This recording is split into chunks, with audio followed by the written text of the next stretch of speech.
Friends দেখো এখানে question দিয়েছে, বলছে the average of the squares of first 10 natural numbers আর।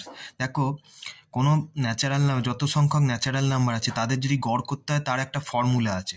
দেখো এখানে বলেছে the average of squares of first 10 natural numbers. এনটা হচ্ছে এটা সংখ্যা দিয়ে কত সংখ্যক ন্যাচারাল নাম্বার আছে তাদের গড় বার করবো, সেক্ষেত্রে এই ফর্মুলাটা।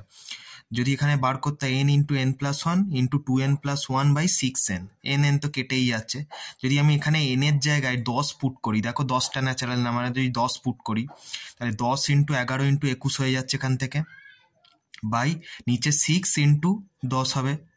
তার মানে কত হচ্ছে, ওপরে দেখো যদি কাটাকুটি করি তার মানে 5 7 35 ইন্টু 11 করলে হচ্ছে 385, আর নিচে দেখো 10 আছে, 10টা তাহলে 10 দিয়ে ভাগ করে দেবো, তার মানে 38.5 হচ্ছে আমার অ্যান্সার। অ্যাভারেজ চলে আসবে, তাহলে কি হবে, the average of the squares of first 10 natural numbers আর হচ্ছে 38.5, তার মানে অপশান ডি এটাই এর কারেক্ট অ্যান্সার।